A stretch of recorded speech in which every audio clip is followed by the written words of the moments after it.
Well, it's a bright, sunny day for the first time in a long time here in Austin. And these guys are just cranking along. I'm about to go look at how they're doing on laying the rocks in here. Hey.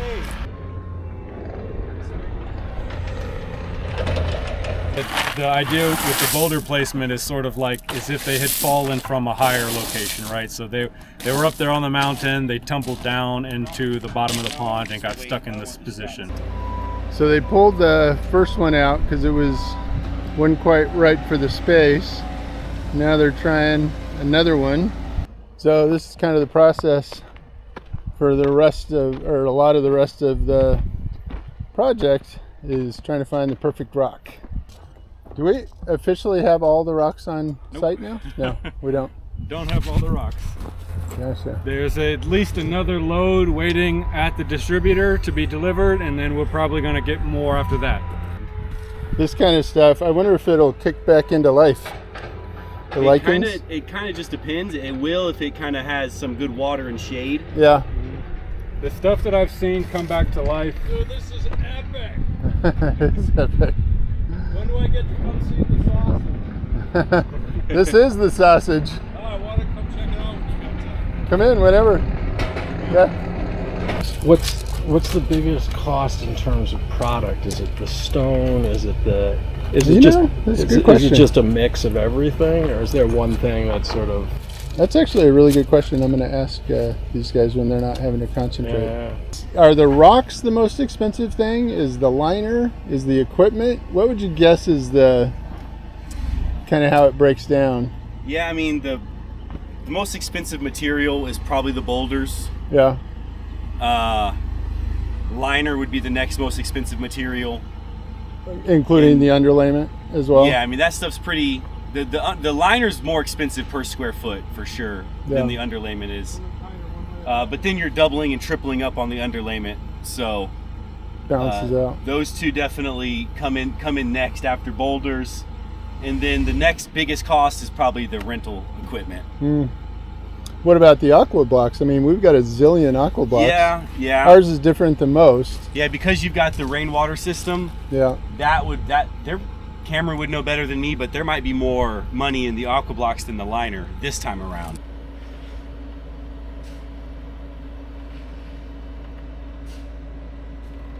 So we've started the really kind of difficult and technical process of putting the rocks in.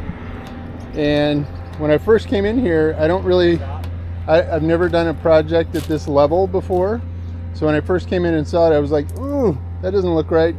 But as he's continued to work, it's like, okay, I see it now. I see exactly how this is going to go. So I just thought we'd have Cameron kind of walk us through kind of where we're at in the project and what all these pipes are and all this other stuff that's in there. Yeah, absolutely. So what you see down here is our first layer of stone in the deep end. So we've got our structural support stones that are holding back the walls. Everything is layered in with shelves, sort of stair-stepping down into the pond. And so that's what you see. We'll put a big boulder up against the wall, and then we'll backfill everything with gravel to lock everything into place. And so these rocks are pretty solid. They'll be getting even more gravel to lock them into place, and when it's all said and done, they won't be moving at all. In addition, we're adding in all of our internal components here. So the big black pipe that you see down at the bottom is going to be powering a series of jets. So that's a 2-inch line that's coming in, but we'll reduce it down to about 3/4 inches at the point of the jet. We also have a smaller black tubing down there. That is going to run aerators to the aeration stones. And then the blue conduit is conduit for our lighting. So we've got 3 wide angle lights down in the deep end. They're 8-watt lights, so they're real powerful.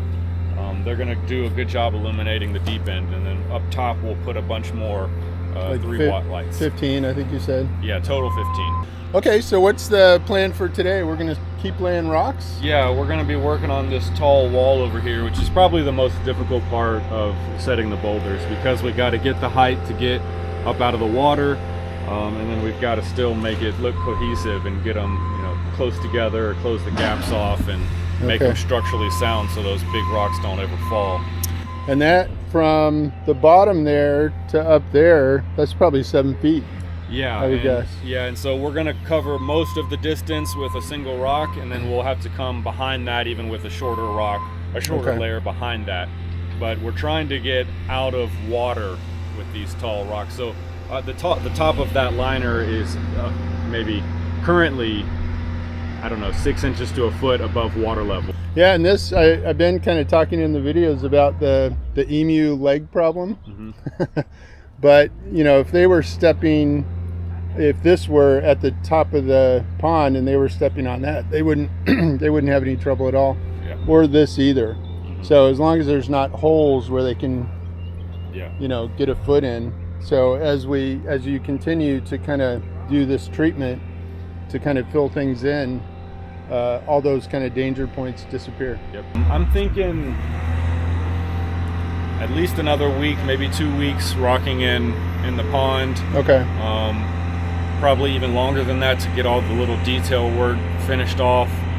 Then we got to start cutting back and getting our stream and waterfalls cut in, and our wetland filter, And the which is wetland way filter. up there. Okay. I checked the elevation from water level to the current top of the berm. Uh-huh. It's 5 foot difference. Okay. So at least 2, maybe 3 waterfalls? Yeah, for sure. Okay, we're gonna get, this is 2 days after the last filming. We're gonna get Courtney's reaction to the progress that we've had so far in real time. What do you think? This is awesome. That's so cool. The rocks are huge. Yeah, big rocks. How do they even... Look how they did all that over there. I'm a little bit worried that the emus may hurt their legs? I think? dislodge those, Yeah. right? Oh. But what do you think? What's your... I'm getting a little anxious to see the finished product because it's so cool. Right? Yeah. Yeah, me too. It's like, whew, can't wait to see it all done. It's gonna be amazing. You're standing on what will be the beach. You're gonna be in the water. Oh, the sun's gonna be perfect. Right? Did you do that on purpose? I told the sun where to be. Yeah. It's gonna be so cool. Yeah, we don't have any fish caves yet, but soon. Fish caves? Yeah, just places where fish can hide. You know, can you get down in there Oh, fine. to show the scale? So this kind of shows you the scale with Courtney in there. How deep that is and how It's not big. easy to get in here anymore. Right?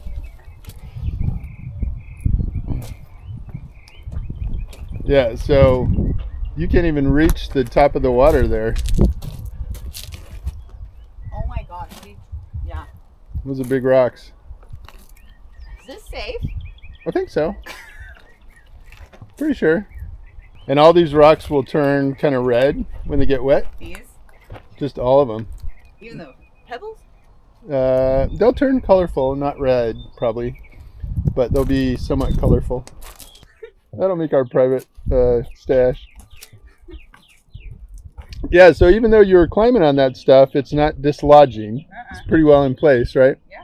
It feels like Pretty solid. yeah.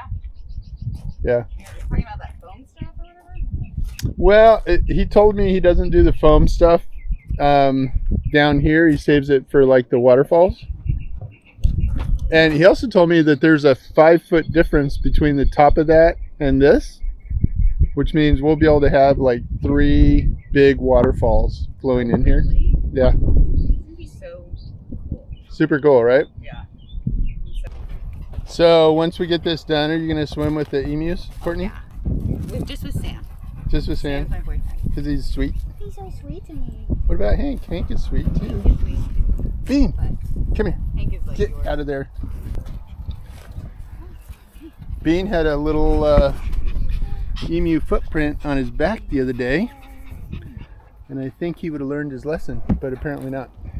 Yeah, I'm sure it was Jackie who got him, because she's a little cranky. Yes, you know. Thank you, girl. You're a little cranky girl, huh? Yes, you are. Cranky. Don't touch me.